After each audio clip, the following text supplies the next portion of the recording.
Okay, this week is Parshas Shoftim. Shoftim means judges.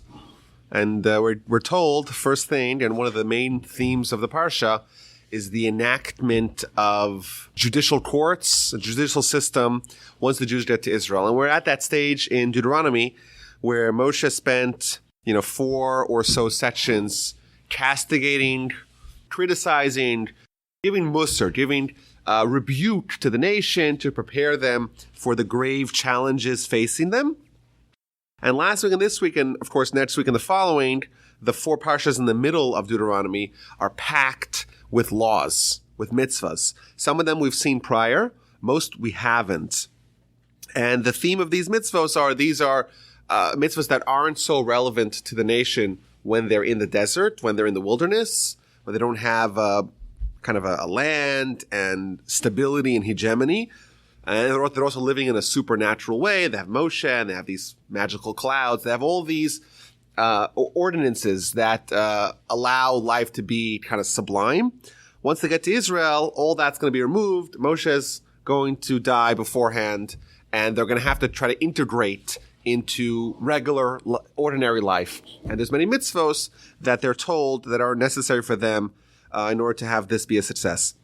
So this parsha we're going to see primarily about various judicial laws, but also about war, the war that they have to engage with the inhabitants of the land, amongst many other laws as well. So it begins with Shoftim v'shotrim titan lecha b'chol shorach, which means you should establish judges and enforcers in all your cities and all your gates that the Almighty is giving you for your tribes, and they should judge the nation with righteous judgment. So the first thing we're told is that you get to Israel, you have to establish a network of courts. Now, I think this is just one of the important themes to keep in mind whenever we're talking about courts, judicial courts, from the Torah's perspective. We know the Torah, right? The Torah is given to us by God through Moshe. What's interesting about the idea of courts is that these are humans, and fallible humans that are entrusted with meting out God's will. And I think this is a broad theme of all of Torah. We have a heavenly Torah, but we also have, so to speak, a earth-based Torah. The Torah came from the heavenly realms, but now it's in our hands. And because it's in our hands, and God, so to speak, is going to withdraw and say, okay, you're on your own now. You have a Torah, don't mess it up. That allows for the idea of judges and many of the other themes that we're going to see in the Parsha. So the first thing it begins with is, okay, what kind of justice do we want? What kind of system do we want? Do we want to have cronyism, that you kind of bribe the judge and he helped? No, of course not. We want to have justice. Well, what's the problem with that? You shall not pervert judgment. Don't accept any bribes. The bribes will deviate or blind the eyes of the wise. You have to pursue righteousness. So that's the first thing we see in the Parsha. Now, kind of for us, we're not judges. So how is this relevant to us? So there's one theme, one idea that's always a very common idea that's brought up at the beginning of this week's Parsha. It's talking to us as individuals. It's directing to us. You shall make for yourself judges and enforcers. A judge is someone who assigns the ruling, and the enforcer is the infrastructure that meets it out. But it's talking to us. And the idea is that each one of us, we have to develop for ourselves a system of justice for ourselves. We have to find a judgment, and we have to find enforcement. The only way for us, titan lecha, you should place for yourself, the only way for us to assure that we don't go astray and that we live our life to the max, especially in light of the fact that we have all this conflict. We have all these forces that are trying to push us away from the path leading towards greatness and righteousness.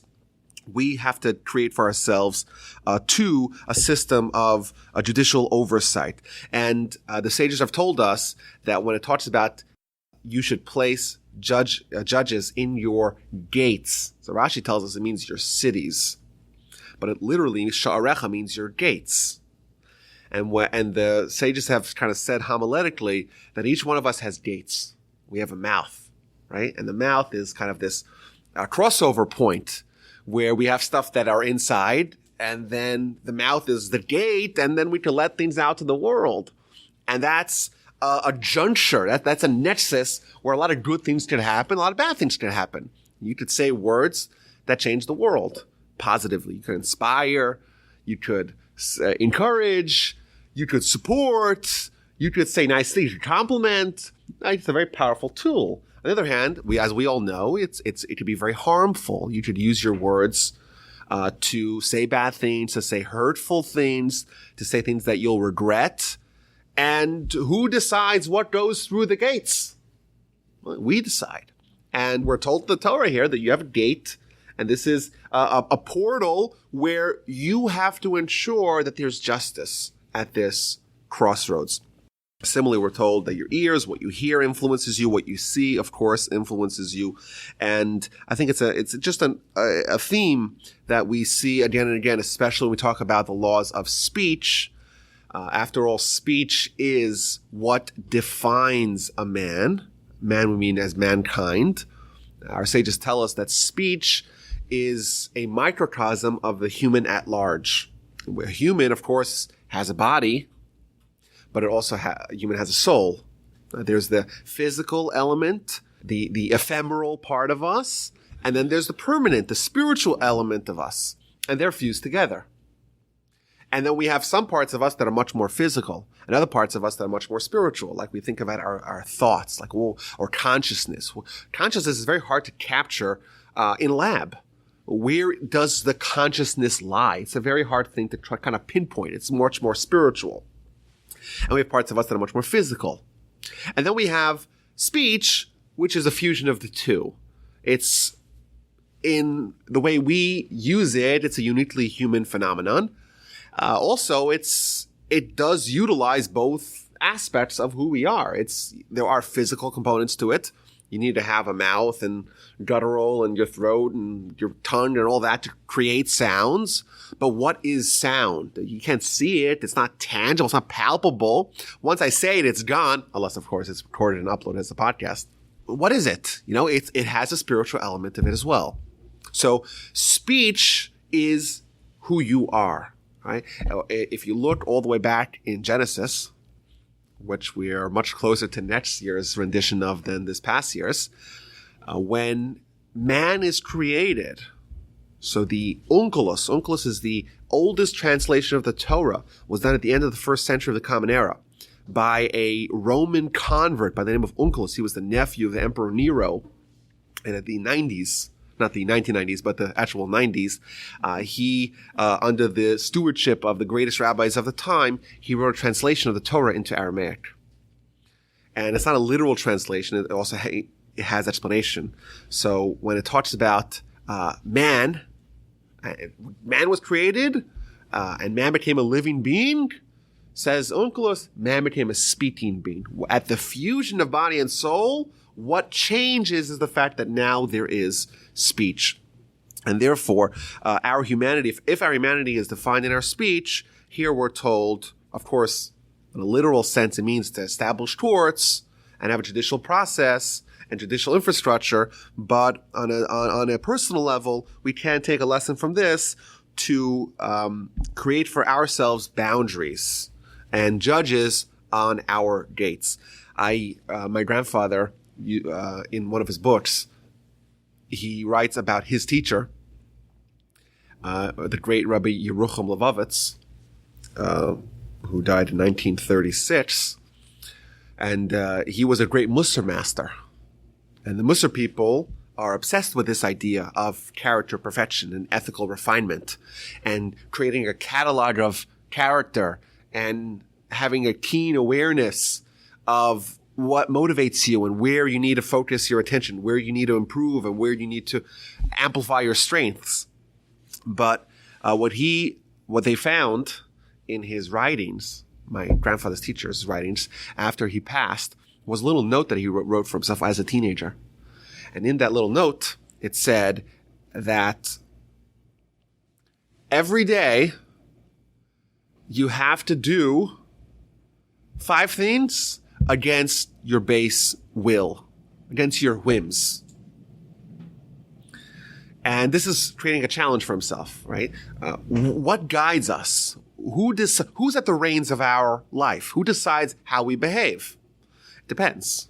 Right? If we just go on autopilot, then there's all these little whims and whimsicals that are always telling us what to do. To have willpower to create a reality where your intellect and your reason and your logic dictates and guides your world, you have to first unseat the incumbent. And the incumbent is the whimsicals. And therefore, he wrote, every day you have to have 5 things against your whims. 5 things. 5 things that you just want to do, not because you thought about it because it made sense. You just want to do it because you just want to do it, because that's just what you're programmed to do. And then he said, if you don't do it, every one of these 5, unless you only do it 4 times, you got to pay a penalty. And every one of the 5 times that you did not fulfill, you got to pay a penalty. And I think that's an example of not just coming up with a strategy and a plan to create your path to perfection, so to speak, the judge's aspect. You also have to have the enforcing aspect. You have to have some enforcing mechanism. And I think, broadly speaking, in any area of life that we want to change, if it's worthwhile change, it's difficult.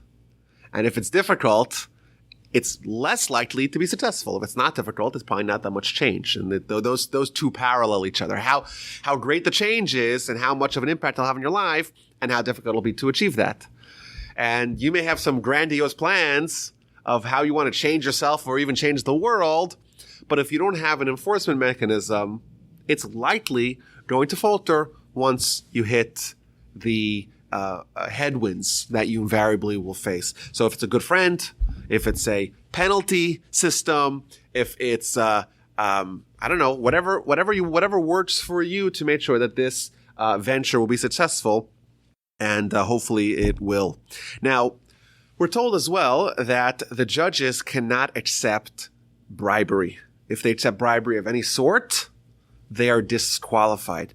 And the Talmud discusses even cases where someone, one of the litigants, went over to the judge and says, "Oh, I really like you. I love the article you wrote." Right? Automatically they're validated. Right? Even something as little as a compliment or a gift I lend them a cigarette. Maybe that's not a good example, but give them a ride. I don't know.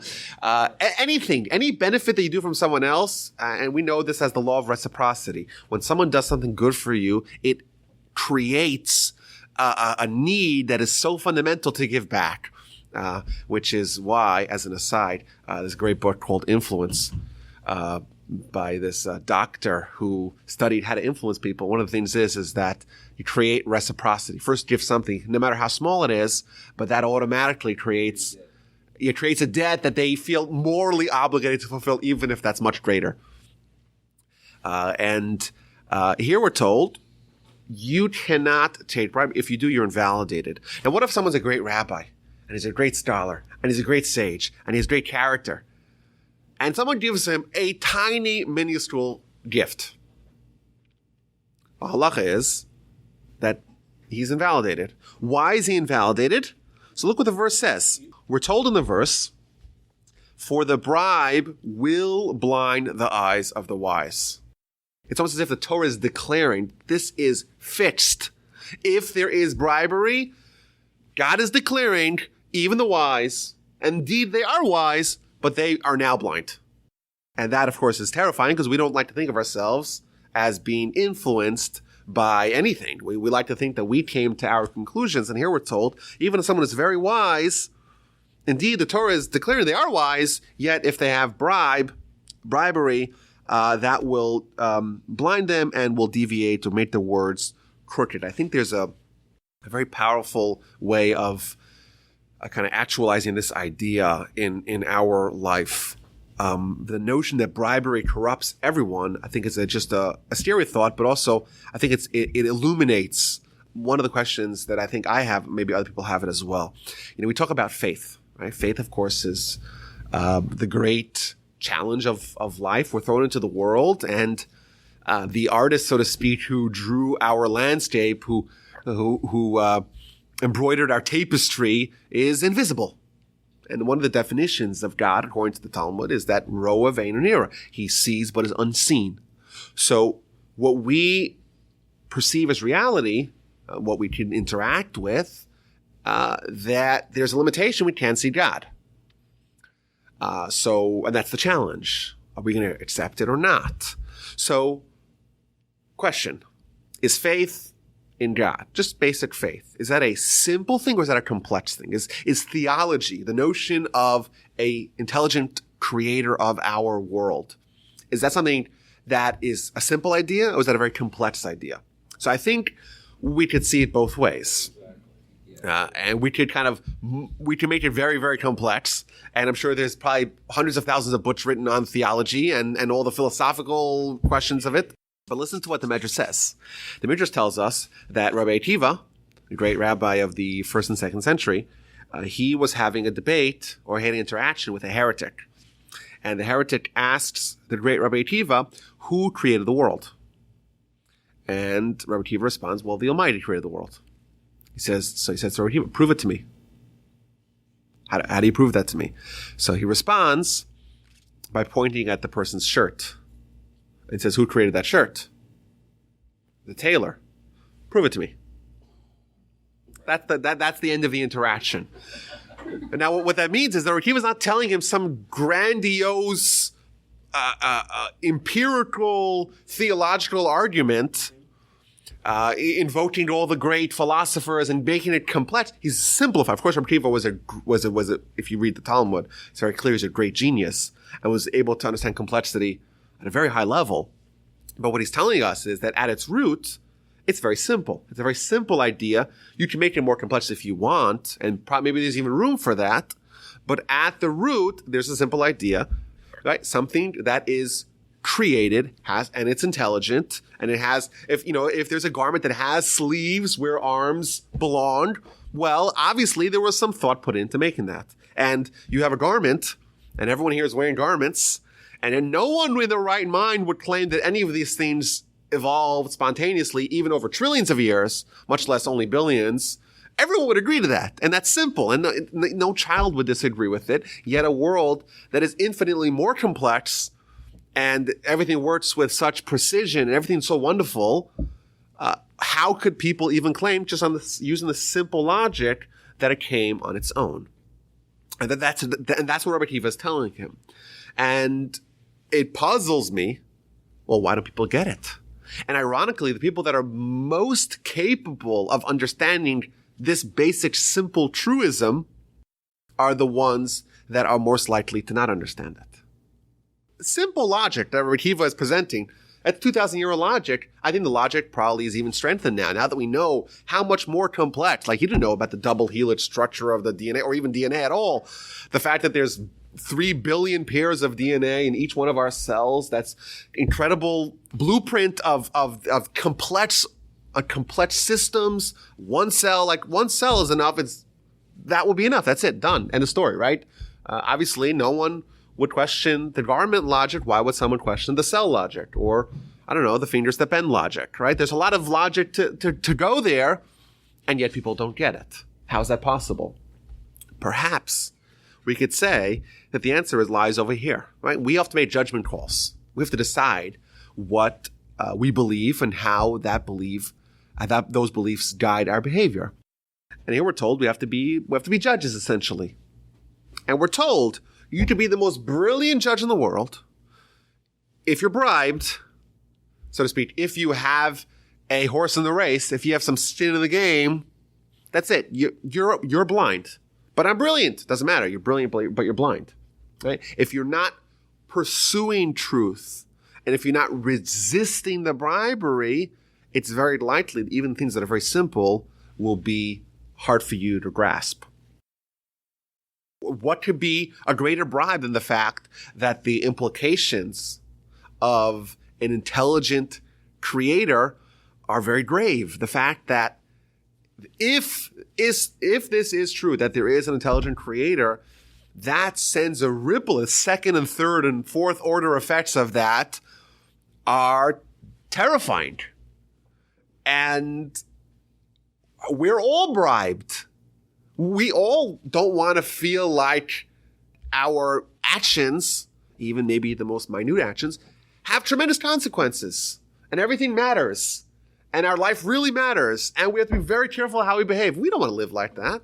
So we're bribed. If you're bribed, you're blind. If you're blind, maybe even things that are very evident logically are repelled because of those blind spots. Just an idea that is brought up over here.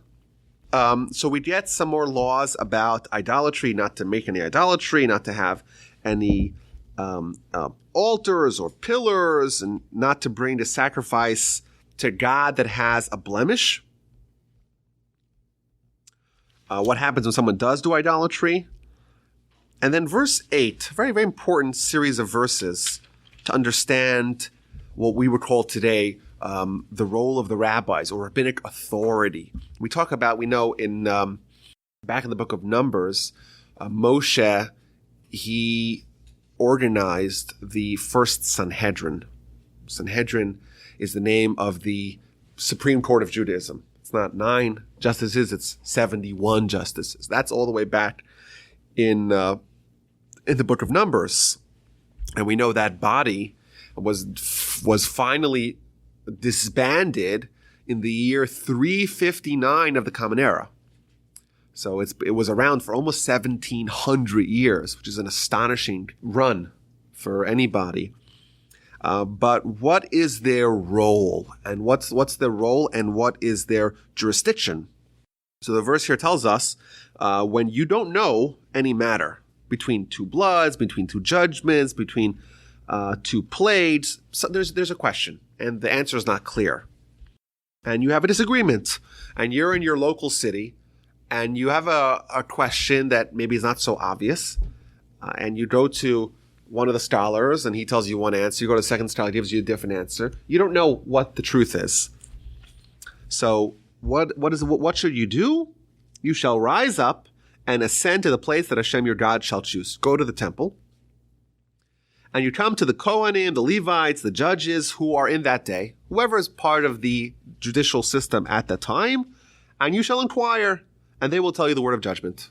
You listen to them, and you shall do according to the word that they will tell you from that place that Hashem will choose, and be careful to follow whatever they teach you. And then it tells you a very important sentence here.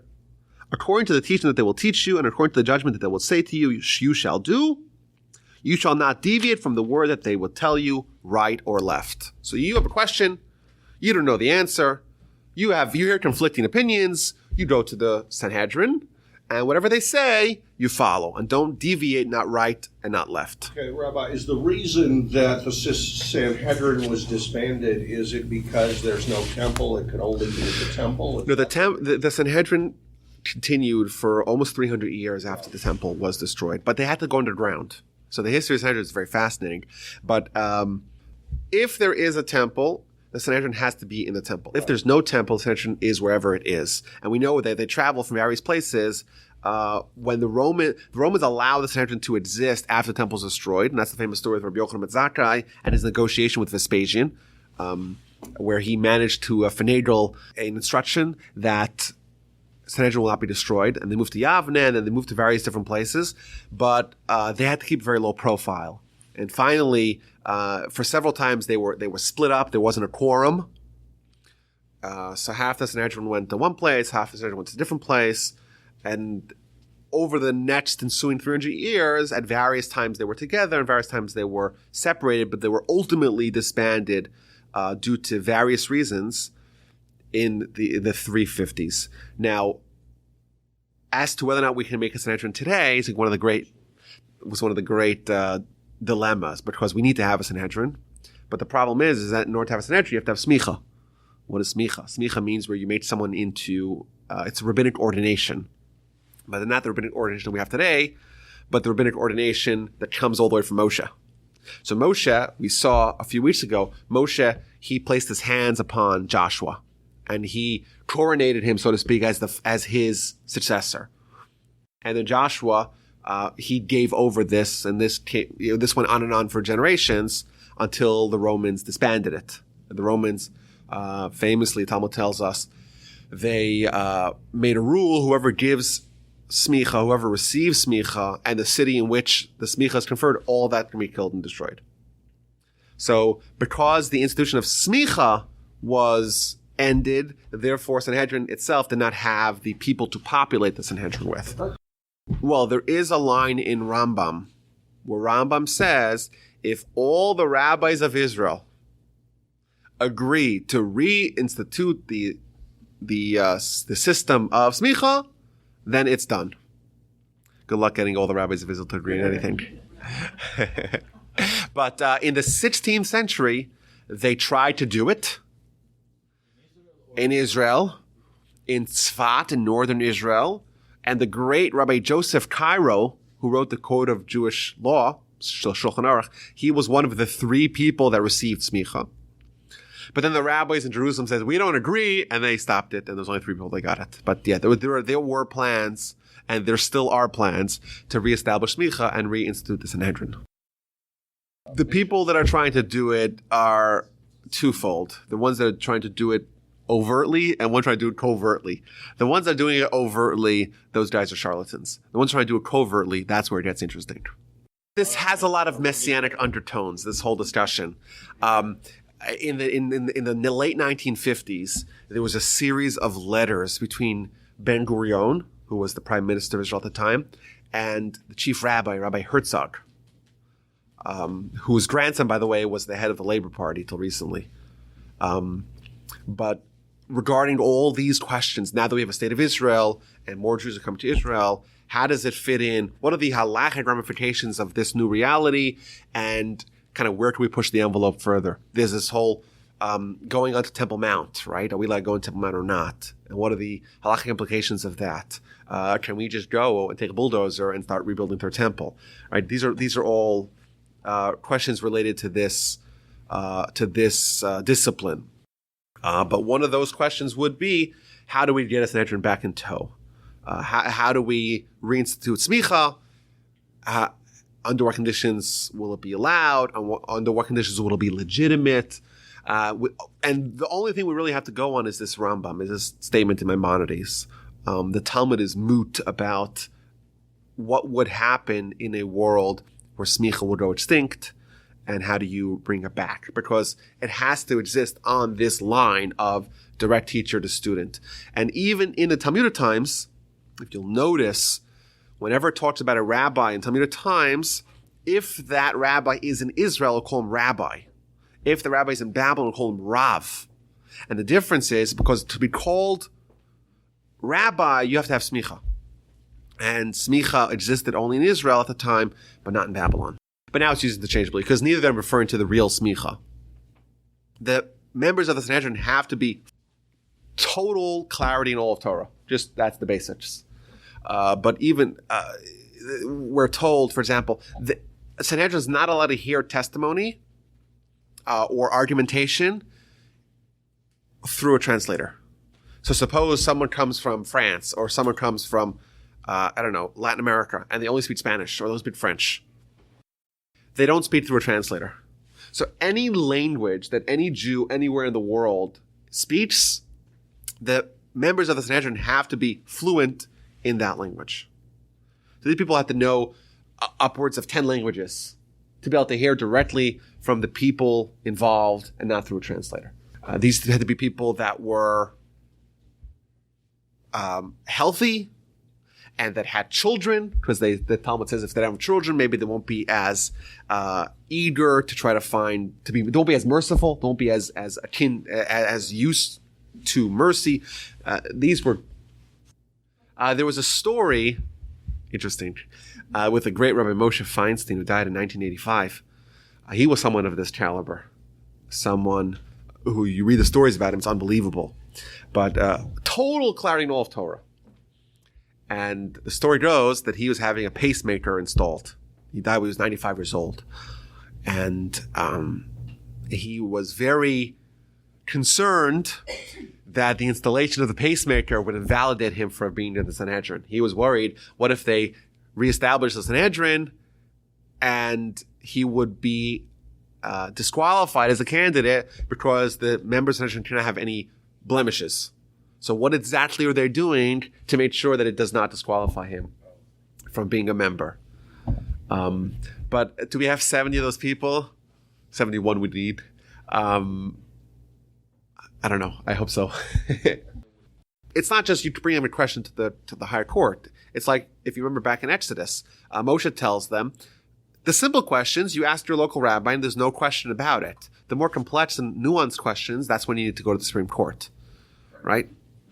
You don't want to bring a traffic ticket to the Supreme Court because any other court can handle that. If that's just unknown, that's when it comes to them. Okay, so here's I think an important point. Are these humans? Are they infallible? Does anyone claim that these Sanhedrin are infallible? No. No one. They're still humans. So what happens if they make a mistake? What happens then? That's a great question. There's always an appeals process. The only time there's no appeals process in any Jewish court is if either it's a case of capital punishment and the person is found innocent. Once they're found innocent, then they can never be brought back to be judged on that or to be tried on that. Once someone's acquitted for a capital punishment case, they can never be tried for that capital punishment case. However, the opposite would be true. If they're found guilty, they can appeal for innocence. Of course, the appeal is based upon new evidence or new insight. Another case where appeal would not be possible is if there is a concern of chicanery, that we're worried that one of the litigants is doing something improper. So, for example, if the litigant testifies that he has no more evidence, this is all the evidence I got. This is all the witnesses that I have. And then, he's losing. Actually, I remember I may have someone. No, that appears to the court as being something, as being some skullduggery. And therefore, they would invalidate that. You can't appeal when it's obvious that there's something fishy going on over here. Now, so what happens when there's a mistake? This is an important question. Look, there's a very iconic Rashi here in verse number 11. Rashi is going on the verse where it says, "Don't deviate from the matter they instruct you, not right, not left." It says Rashi, quoting from the Talmud, "Even if they tell you that right is left and left is right, you cannot deviate from their words." So this Rashi, of course, is problematic. What does it mean? If they tell you right is left and left is right, they're obviously wrong. And therefore, why should you follow them? Maybe the Sanhedrin is fallible. They're still humans. Maybe they're very talented, very capable, very righteous people, but they could still make a mistake. Maybe. Well, that seems like it's possible. It says Rashi, you still follow them even when they make a mistake. So what's the idea behind it? So first of all, there's one explanation of Rashi that does not mean to follow them when they're wrong. We know that this is my right side, but it's actually, if you're facing me, it's your left side. So there have been those that try to interpret Rashi, not that Rashi is trying to tell you that, follow the Sanhedrin when they tell you something which is patently wrong. Rather, follow them when they tell you you're heading in the wrong direction. Your right is your left and your left is your right because you're facing the wrong direction. Even if the implications of the judgment of the Sanhedrin is that your whole life path is wrong, you have to turn around and head the opposite direction. Of course, it's very hard to bear. And if I tell you that your right is left and your left is right, what I mean is you're heading in the wrong direction. You got to turn around. And not just in a small area of in a facet, an aspect of your life, your entire life. You have to turn it over. Well, that's hard to bear. Says the Torah, don't deviate right or left. Even if the right is left, you got to turn around. That's one interpretation of Rashi. But on a simple level, what Rashi is telling us and what the Talmud's telling us is even when they make a mistake, you got to follow them. And the question is, of course, why? And there's a very famous line here in the Chinuch. We mentioned the Chinuch before, that he is the one who, his book goes through all the 613 mitzvos in the order in which they appear in the Torah and gives us an insight, understanding behind each mitzvah. And he's talking about what we would call today judicial infallibility or Sanhedrin infallibility. What does this mean when they tell you to do something that's wrong? As if to say, I'm quoting from him, "Sha'afilu yehem toim," even if they are erring in the matter, in one matter out of many, it's still proper for us to not question them, rather to do as their mistake. And it's better for us to bear one mistake, but everyone is following the same Judaism, everyone's following the same Torah. However, that's better than everyone choosing which way they want to observe according to their own mind. And therefore, they are what's going to keep the Jewish people united. We want to be one nation and following one Torah. And if it's up to the interpretation of every individual who can concoct whatever they want out of their own mind, that creates fractions and factions and sectarianism amongst the Jewish people, and that destroys the nation. It's better to follow what the Sanhedrin says, even in the once in a million case where they tell you right is left, left is right. They actually make a mistake. It's a legitimate mistake. It's better to follow them because doing that will ensure that our nation will remain united. And there is, this is of course is a hard idea to bear. The fact that you're going to deliberately follow what is wrong, that's of course hard to understand.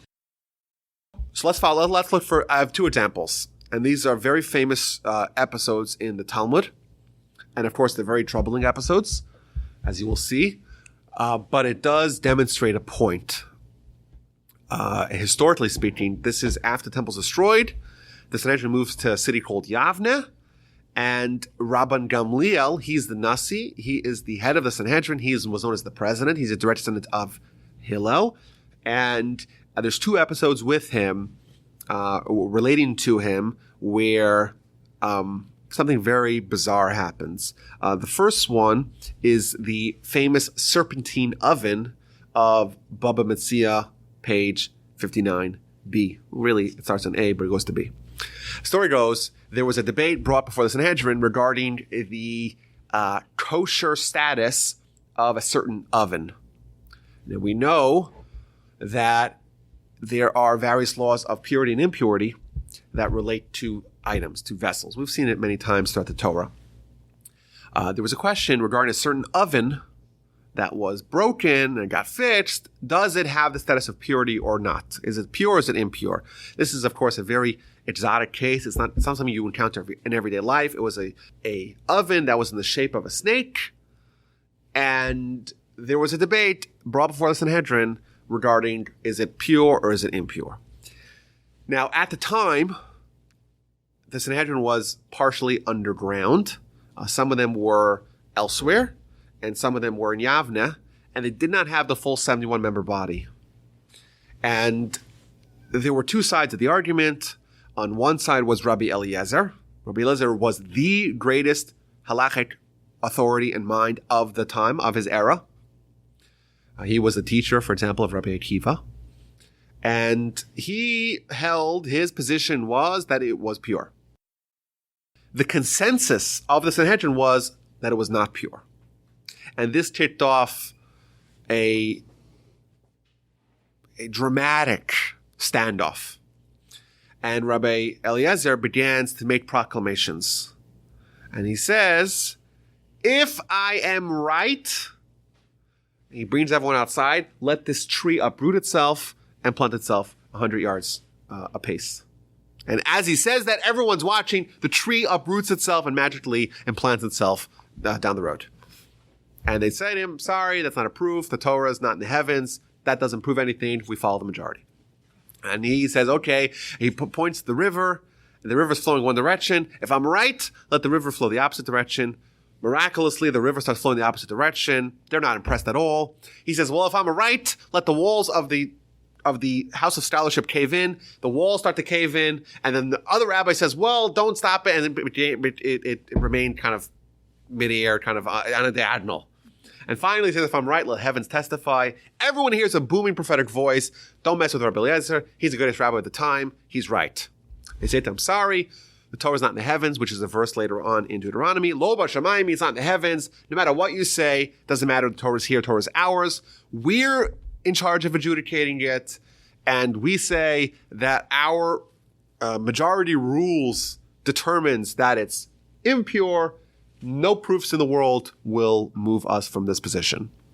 And the end of the story is a little bit tragic because Rabbi Gamliel, who incidentally happened to be Rabbi Eliezer's brother-in-law, Rabbi Eliezer was married to Rabbi Gamliel's sister, he made a rule excommunicating Rabbi Eliezer. So imagine the greatest rabbi at the time is excommunicated by all his peers. All his rulings are invalidated. No one's allowed to talk to him. No one's allowed to bring him halakhic queries. No one's allowed to sit within four cubits of him. And there's a whole story of how they broke the news to him. And remember, this is the greatest rabbi at the time.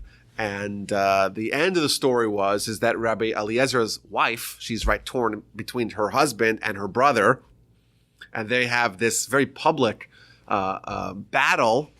So every day when he was praying, she would make sure that he doesn't say a certain prayer. There's a certain prayer which is called tachnun or nefilas apayim, where someone falls on their head. And it's a prayer of anguish, of sadness, where someone calls out to God. They're falling on their faces, it's called. And she made sure every day he wouldn't say that prayer. Because she was worried if he would call out to God, her brother would die. And then there was one day that she was convinced there was Rosh Chodesh. She thought it was Rosh Chodesh, that anyhow you don't say Tachanun. That prayer you don't say anyhow. So she didn't mind stopping him. Turns out it wasn't Rosh Chodesh. He said it, and her brother died. That's the story. And ultimately, it was only after Rabbi Eliezer died that they rescinded this excommunication. Anyway, it's a very sad story. But the question is, what's the meaning behind it? How is it possible that someone who, it seems like he's right, and he brings all this proof, and he's the greatest rabbi, but the Sanhedrin overrules him? And here is the crux of the idea. Lo b'shamayim hi. The Torah is not in the heavens. What this means is, yes, we got a heavenly Torah, but now it's ours. And we're told in the Torah how it's adjudicated. And the way it's adjudicated, you go to the Sanhedrin, you have a vote, majority rules. That is Torah. I don't care the fact that in some heavenly realms, if Rabbi Eliezer is able to conjure all these proofs from the heavens that he's right, it doesn't matter. It doesn't matter what they say in the heavens. It's almost as if the Torah is now in our hands, and we're told that we have to follow these processes in this framework, in this structure, and therefore, yes, we may be wrong in the kind of higher realms in the cosmos. If you ask God, we're wrong, it doesn't matter. We're not asking God, which is, of course, an astonishing thing, but that is what the Torah is telling us. The Torah is telling us, yes, we have a godly Torah, but now it's an earth-based Torah, and therefore, we have to follow the guidelines that the Almighty gave us, and He said, you're entrusted in adjudicating it. How do you do it? With the Sanhedrin rules, you follow the majority. Now, it's interesting, just to bring us full circle, how did Rabbi Eliezer not know that? Of course, he knew that more than anyone else. So why did he not capitulate to all this pressure that was mounting? And the answer is because this was in Yavne, and the Sanhedrin did not have a sufficient quorum. And Rabbi Eliezer believed that because there weren't 71 members, this rule of Deuteronomy doesn't apply. It's only when the entire body of 71 rabbis, judges, are there, only then does it apply. Rabbi Gamliel, he held that no, because this is the Sanhedrin, and we only have, 35 members, but we still have enough to have the status of the Sanhedrin, and therefore our majority is binding. And that, of course, is a very problematic story. It's a very sad story. But it does teach us a very powerful lesson that, yes, Sanhedrin may be wrong on a kind of a higher realm, but as a practical matter, we're told to follow what they say. Even if they are wrong, they tell you right's left, left's right, doesn't matter.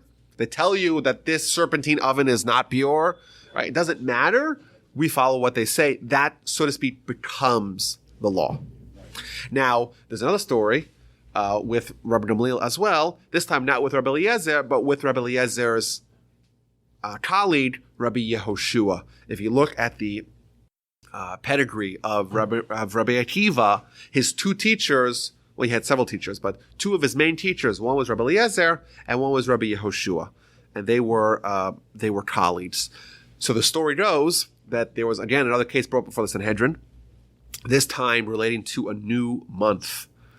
There was a question regarding which day was the new month. We know that Jewish calendar follows a solar year, but a lunar month, which creates all kinds of astronomical, literally, problems. And every lunar month is 29 days and 12 hours and 44 minutes and 3 and change seconds. Which means that essentially every new month begins 29 and a half days after the previous one. So if it's 20 and a half days, is it a 29-day month or a 30-day month? We can't start a new month in the middle of a day. So there's this whole body of law dealing with this problem, and that therefore some skew shorter. They're called they're smaller months, the 29-day months, and some skew longer, the 30-day months. And how do you figure out which one it is? You have to go to the Sanhedrin, and you have to present them evidence, and it goes either short or long. By the way, just to come again fuller circle, in 359, when the Sanhedrin was disbanded, one of the primary roles of the Sanhedrin was determining the new moon and the new month, and that guides the Jewish calendar. If we don't know what Rosh Chodesh is, when's Yom Kippur? Right? When is Pesach? Is it on day 14 or day 15? How would you know? Right? So Hillel, this is Hillel the second, not Hillel the first. He was a great grandson of the original Hillel. He devised a 247-year cycle, which is 13 rounds of 19 years apiece, in which he organized all the months and all the years and all the leap years and created a fixed calendar that we follow until today. Even though we don't have a Sanhedrin, it's almost as if his Sanhedrin, in its last, so to speak, dying move, they made all the new months for all of eternity. Either way, back to the 70s. Rabbi Yeshua and Rabbi Gamliel, they have someone who comes to court, and he presents evidence for the new month, but it was very shaky evidence. He didn't see it so clearly. He saw it. He saw it in the morning in the east, in the afternoon in the west. It wasn't so clear whether this was admissible, and Rabbi Yehoshua believed it was not admissible. Therefore, day 30 is of the previous month, and day 31 is the first of the next month. Rabbi Gamliel, he accepted it. So therefore, day 29 is last day of the preceding month, and day 30 is the first day of the next month. Problem was, this is the month of Tishrei. So when is Yom Kippur? Is it day 40, going back to the previous month, or day 41? They had this whole argument. And Rabbi Gamliel tells him, okay, this is the halacha, right? Day 30 is the first day of the new month, and therefore Yom Kippur is 10 days later. Now, Rabbi Yeshua, he didn't agree with that. He believed Yom Kippur was 11 days later. So what happened? So Rabbi Gamliel tells him, I want you to show up on Yom Kippur, the day that you think is Yom Kippur, which is the day after I think is Yom Kippur. Come to me with your staff and with your money pouch. I command you to come and show up to me with your staff and your money pouch. And he was gravely distressed. Rabbi Gamliel is forcing him to transgress the laws of Yom Kippur, the most sacred day of the year. He's very distressed, and he had a whole bunch of meetings. Rabbi Akiva told him, doesn't matter, even if you made a mistake. Halacha is that the Almighty tells us whenever Sanhedrin decides, even if they're wrong, whenever they decide is the new month, that's the new month. And he shows up to him on Yom Kippur with the staff and with the money pouch. And Gamliel stands up for him, and he kisses him on his forehead. Welcome, my student and my teacher. My student, my teacher because you're a greater Torah scholar than me, but my student because you accepted my word. Again, we see the idea that based upon this section, there's other sections as well, but primarily this section, what does the Almighty tell us? You should follow what they tell you, and you should guard it. You should not deviate from it, not right, not left. Moreover, verse 12 tells us anyone who does deviate from it, that is indeed even a possibility for being a capital offense. So just, again, this shows us that there is justification for the idea that the rabbis, namely the Sanhedrin, have authority all the way back from the Torah. It's as if the written Torah itself testifies that the jurisdiction of the Sanhedrin is very vast. Okay. Next law is the law of a king. We're told, you go to Israel, you'll say you want a king. There are special laws relating to the king. First of all, the king has to be a Jew. You can appoint a foreign ruler. And there are certain mitzvos that are relevant to a king. Number one, he cannot have too many horses, because that may lead him to return the nation to Egypt. He cannot have too many wives, because they may leave him astray. He cannot have too much money. Talmud describes what are the limitations. Not too many wives, only 18. Right, that should be enough. Not too many horses, just enough for his chariot, etc. Now, there's an interesting Talmudic statement regarding this law. We know King Solomon, he had 1,000 wives. And he had many horses. And we're told here, it's one of the unique things in the Torah, we're told the reason behind the mitzvah. Generally, the Torah is moot upon the reason behind the mitzvah. Here we're told, can I have too many wives? They may lead him astray. Can I have too many horses? They may go back to Egypt. Says the Talmud, why were mitzvahs generally not told to the nation? The reason, why were the reasons generally not told? Because here, the mitzvahs were told, but King Solomon, one of the giants, he made a huge mistake, right? King Solomon said, well, I'll marry as many women as I want, 1,000 women, but they won't lead me astray. And in the end, they did lead me astray. I'll have as many horses as I want, and indeed, they will not lead me astray. But the truth was that they did lead them back to Egypt.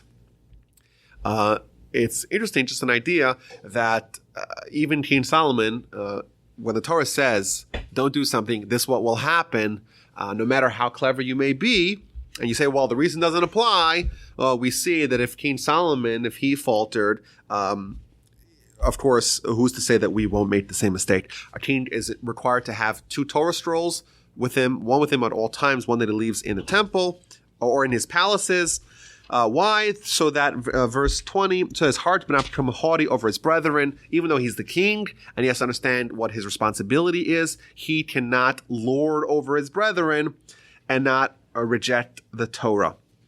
Chapter 18 talks about the Levites and the various mitzvos regarding to charity given to the Levites. The Levites were not given a portion of the land, and they're the spiritual leaders of the nation, and therefore we're told to give charity to them because they are fulfilling a spiritual need for the nation. We have to make sure that their physical needs are met as well. There's a very famous teaching in the Rambam where Maimonides outlines the role, responsibility, and benefits of the Levites. They're the ones who are the teachers, they're the educators, they're the spiritual leaders, and therefore it's a mitzvah for the Israelites to help support their physical needs. And then he adds one of the most famous lines in all of Rambam, V'lo shevet Levi b'lvad, and not the tribe of Levite alone, rather any human from the whole world who is inspired and understands, he wants to designate himself to stand before God, to worship God, to serve God, to teach the Torah. He becomes holy, and God is his portion, and he'll merit to have his needs taken care of as well. The idea of a Levi, the idea of a Levite, is the fact that they are taking upon themselves spiritual responsibility. Says the Almighty, I'm going to ensure that the physical needs will be met to enable that the spiritual activities be fulfilled with ease or with comfort. We're told other laws regarding prohibitions, activities that are abominable activities that were prevalent in the land of Israel. We're told not allowed to do that. Child sacrifice, verse 10. Don't practice divinations. Don't be a sorcerer. Don't be an animal charmer. Don't be a necromancer. Don't talk to dead people. These were common practices in the land of Canaan. We're about to go into the land. We cannot do that. Tamim tihiyeh Hashem Elokecha. You should be wholehearted with God. Don't try to figure out things that you're not supposed to figure out. Next, we're told about false prophecies and vetting of prophets. Moshe is telling the nation, you will have prophets in the future. If they are legitimate, you must follow them. If they're not, you have to kill them, because a false prophet is a really bad thing. How do you know if someone's a real prophet or not? You have to vet them. How do you do that? You have to create all these tests to determine if they are real. If someone gives a prophecy, a positive prophecy that is not true, even if it's off by 5 seconds or 5 minutes. If the prophet says tomorrow would be a thunderstorm at 3:15 p.m. and it comes at 3:20, false prophet, you kill them. Cities of refuge. We already saw 3 cities of refuge. Moshe separated on the other side of the Jordan. Now he's told to separate. He's telling them you have to separate on 3 on the other side. Laws of a murderer, both a willful murder versus a murder that kills accidentally. Those laws are told here as well. Witnesses. What happens if you have a false witnesses? The halacha is if there are conspiring witnesses that are trying to bring about a ruling against someone and they're liars, and we find out that they're liars through additional witnesses that prove that they're liars, they get what they tried to cause. If they tried to cause a monetary penalty, they have to pay the same monetary penalty. If they tried to cause a capital punishment, they get the same capital punishment, and thus we should weed out the terrible notion of false witnesses from our midst. Some more laws regarding war. What happens when you go out for war? Chapter 20. When you go out for war, you have to first select who are going to be the soldiers. And the Torah outlines a very strange process of making a draft. You don't look for the most capable physically, you look for the most capable spiritually. Well, how does that work? Anyone that either built a new home but didn't live in it, or planted a new vineyard but wasn't able to shear it, or someone who got engaged but didn't get married, they're people who can't concentrate on the task at hand, therefore they're invalidated. But also anyone who's fearful. Says the Talmud, fearful of what? Fearful of sin. If anyone is concerned of any sin, that they're not spiritually cleansed to the degree that they could be part of a spiritual army, they are let off the hook. So the only people you have left are those that are righteous. And says the Talmud, the reason why we have people who built houses or planted vineyards or got engaged, why those people are gotten rid of from the draft process is really to provide cover for those who are concerned with the sins that they have. The real people we don't want in the army are people that have sins. If you're going to be part of a spiritual army that's going to win miraculously, you have to make sure that you're worthy of such treatment by God. And therefore, if you have sins, it might be a problem. It might be a hindrance in your ability to do your job in this army. Well, we don't want to embarrass those people. We don't say, "Oh, all sinners get out," because people say, I'm not a sinner. Maybe I am, but I don't want to get up and walk out. Therefore, we provide them cover by saying, well, people who built new homes, or people who planted new vineyards, or people who got engaged, those people leave, and sinners as well, and everyone who gets up, they could save face by saying that maybe they are one of the others. Thank you. Next, how do you engage in war? So chapter 20, verse 10 tells us when you approach a city to battle with it, first you provide peace overtures. If they accept peace, they're willing to become subjects of this new nation, and they're willing to pay taxes, then they're allowed to stay in peace and in harmony. However, if they go to war, you go to war against them and you destroy them completely. Now, interesting, now we have the eclipse mania. There's an interesting midrash here that talks about peace in general. It talks about the fact, it's lauding peace and how important peace is. It says, interesting, about the sun and the moon. We know that originally the sun and the moon were the same size. Moreover, just like the sun was a star that had its own power, its own light, the moon also had its own light. Now we know the moon is only reflecting the light of the sun. And the Talmud tells us, the Midrash tells us over here, how important is peace? Even in the celestial beings, even the sun and the moon, they were rivals, so to speak. And the moon was reduced. Still, the sun never gets to see the part of the moon that is darkened. We know the moon, half of it's always darkened, and half of it's always illuminated. The side facing the sun is always illuminated. So even though the sun and the moon, they were rivals, and the moon was diminished, still to promote peace, the sun never gets to see, so to speak, the shameful side of the moon, the part that is not illuminated. Just a nice idea. And of course, concludes the Talmud that if God is worried about peace in the heavenly realms, in the celestial beings, where they don't have bad character, and they're not as complicated as we are, how much more so in our world where there is competition and there is negative feelings and there is anger and there is envy, how much more so we should promote peace over here as well. And even with our most hardened enemies, there is a debate amongst the commentaries. Rashi, for example, says with Amalek, you cannot offer peace to Amalek. Ramban and Rambam, they both argue. They say even Amalek, even, this may be a supercharged word, but even the Nazis, what if they want peace and they genuinely want peace? Right? So Rashi would tell you, no, we don't accept peace with such people. The mortal enemies of the Jews, Amalek, Nazis, you kill them. According to Ramban and Rambam, even for such horrific people, if they are legitimate by accepting peace offerings, then you would accept that. Other laws regarding war: when you siege a city, you are not allowed to destroy any fruit-bearing trees. We know a common battle tactic was, the Romans did this, of course, to perfection. You surround a city, but you also cut down all the trees. And therefore no one can escape the cities, and you're also trying to starve the city. They should lose all the resources. Halacha is, if it's a fruit-bearing tree, you cannot destroy what gives life. And there's a very famous line over here in verse 19. Ki ha'adam eitz hasad, man is likened to a tree of the field.